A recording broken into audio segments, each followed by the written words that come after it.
Assalamualaikum warahmatullahi wabarakatuh.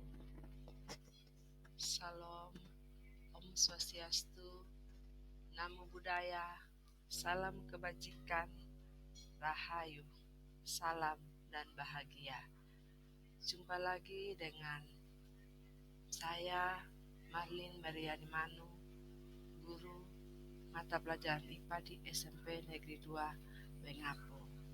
Selamat siang anak-anak. Hari ini kita akan belajar bersama-sama tentang satuan-satuan dalam ekosistem serta hubungan interaksi dalam ekosistem.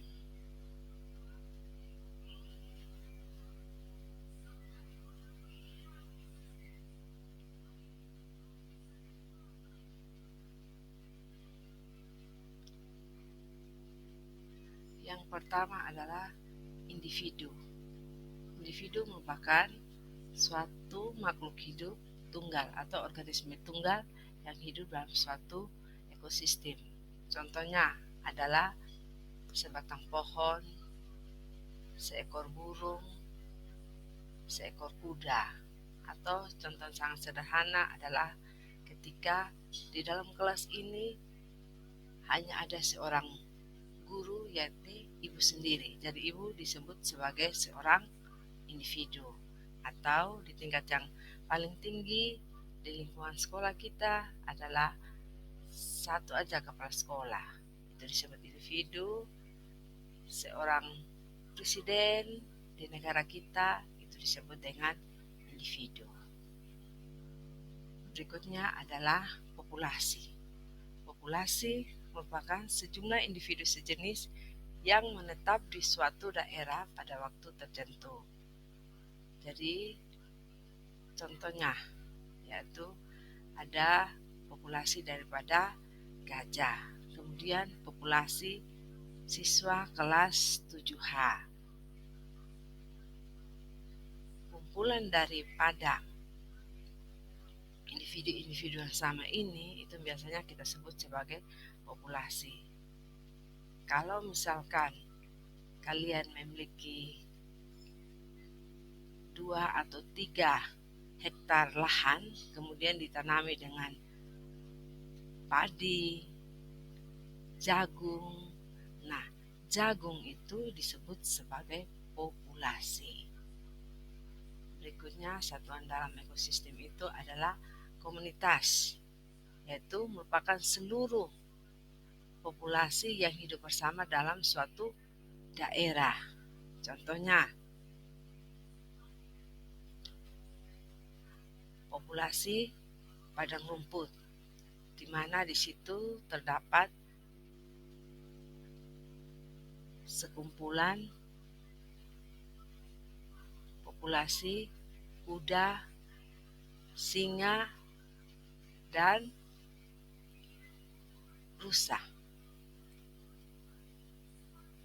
Contoh paling konkret juga adalah ketika kita berada di sekolah ini, maka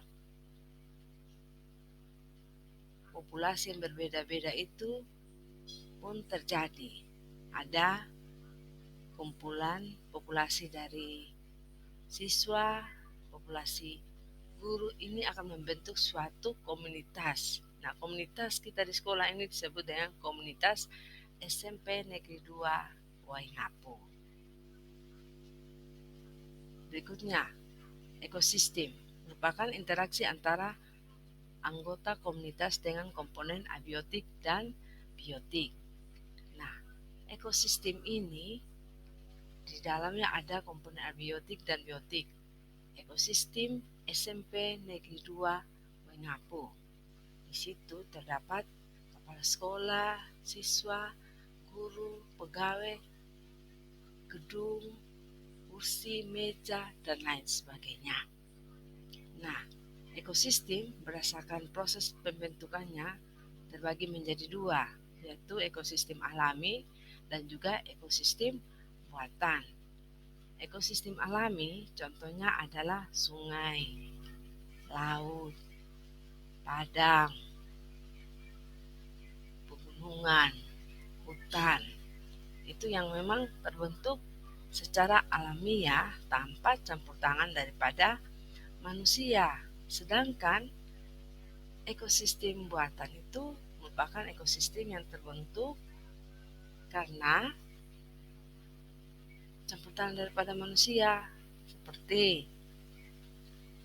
akuarium, kolam, bendungan, perigi, taman, dan lain sebagainya. Nah, kumpulan dari ekosistem yang ada di bumi ini itulah yang disebut dengan biosfer, yang merupakan lapisan permukaan bumi dan atmosfer yang dihuni oleh seluruh makhluk hidup. Nah, komponen-komponen dalam ekosistem ini terbagi atas dua, yakni pertama komponen abiotik. Nah, komponen abiotik ini terdiri dari komponen yang tak hidup seperti air, tanah, kelembaban, suhu, cahaya matahari, udara, itu termasuk di dalam komponen abiotik. Sedangkan yang kedua, komponen biotik, yaitu komponen yang terdiri dari makhluk hidup, yaitu ada produsen, ada konsumen, dan ada dekomposer. Produsen adalah organisme yang mampu menghasilkan makanan. Hasil yang diproduksi oleh produsen ini akan dikonsumsikan oleh konsumen, yaitu ada herbivora, karnivora, dan omnivora. Herbivora yaitu organisme yang memakan rumput, sedangkan karnivora yaitu organisme yang memakan daging. Omnivora yaitu organisme yang memakan semuanya, baik itu yang berasal dari tumbuhan maupun berasal dari hewan. Sedangkan dekomposer itu merupakan organisme yang mengurai zat-zat organik menjadi zat-zat anorganik seperti jamur dan bakteri. Nah, kita akan melanjutkan tentang bagaimana proses terjadinya interaksi antara makhluk hidup satu dan yang lainnya di dalam lingkungan ekosistem, di mana masing-masing makhluk hidup ini ada saling ketergantungan satu dengan yang lainnya. Adapun hubungannya yaitu yang pertama netralisme, yaitu hubungan yang tidak mempengaruhi meskipun organisme-organisme yang hidup pada habitat yang sama, hidup pada tempat yang sama. Seperti ini di padang rumput, di situ pasti ada kuda dan katak. Kuda akan memakan rumput, sedangkan katak dia tidak akan memakan rumput, melainkan katak ini pada malam hari akan memakan serangga. Jadi sekalipun mereka berada pada habitat yang sama, keduanya tidak akan saling mempengaruhi, hubungannya tidak saling mempengaruhi. Nah, pola interaksi yang berikutnya adalah kompetisi, merupakan interaksi antar individu sejenis atau antar populasi, di mana terdapat persaingan di dalam pertumbuhan dan perkembangan antar makhluk hidup ini. Di padang rumput kita tahu bahwa di situ ada kuda, ada sapi, ada kelinci, ada domba. Masing-masing hewan ini akan berjuang akan berkompetisi untuk mendapatkan sumber makanan berupa rumput yang bertujuan untuk tumbuh dan berkembang. Berikutnya, predasi merupakan interaksi antara pemangsa dan mangsa. Contoh, seekor ular akan memangsa tikus. Seekor elang akan memangsa anak ayam. Yang mangsa ini adalah hewan yang dimangsa atau dimakan.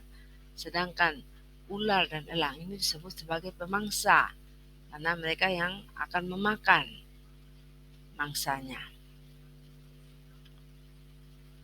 Berikut parasitisme, yaitu hubungan antara dua organisme yang berbeda jenis di mana salah satu pihak mendapatkan keuntungan sedangkan pihak yang lain mendapatkan kerugian. Contohnya, benalu dengan pohon inangnya. Benalu akan mengambil zat-zat makanan dari pohon inangnya yang akan mengakibatkan pohon inang ini akan mati dalam jangka waktu yang sangat lama. Berikutnya, yang sangat merugikan hubungan parasitisme yaitu antara manusia dengan kutu yang berada di kepala manusia. Kutunya akan berkembang biak, akan ada terus dan sangat mengganggu, dan manusia akan dirugikan akibat kutu ini. Kemudian ada nyamuk dan manusia. Nyamuk akan menghisap darah dan manusia akan dirugikan. Contoh lain yaitu kutu yang berada pada tumbuhan akan mengakibatkan tumbuhan tersebut lama-kelamaan akan mati. Berikutnya yaitu mutualisme, adalah interaksi yang saling menguntungkan kedua belah pihak. Pasangan organisme ini disebut dengan inang dan simbiong. Contohnya, antara burung jalak dengan kerbau. Burung jalak akan mendapatkan makanan yang berasal dari kutu, sedangkan kerbau akan dibersihkan badannya dari kutu. Atau antara lebah dengan madu. Lebah dengan bunga, di mana terjadi proses penyerbukan di situ. Dan berikutnya adalah komensalisme, yaitu hubungan yang menguntungkan salah satu pihak, sedangkan pihak yang lainnya tidak merasa dirugikan atau diuntungkan. Contohnya, antara anemon dan ikan nemo, antara ikan lemona dan ikan hiu. Antibiosis atau amensalisme yaitu interaksi antara organisme di mana salah satu organisme menghambat pertumbuhan organisme yang lainnya. Contohnya adalah jamur penicillium, ada brokoli dan jamur verticillum.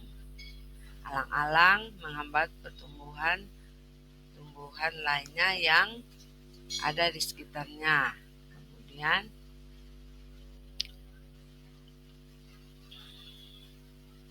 demikian yang Ibu sampaikan kepada kalian, dan ada soal yang harus kalian kerjakan. Soal yang pertama yaitu apa yang dimaksud dengan populasi, simbiosis, komensalisme, habitat. Soal yang kedua, jelaskan peranan dekomposer bagi lingkungan. ketiga, jelaskan perbedaan antara parasitisme dan predasi. Thank you. See you next time.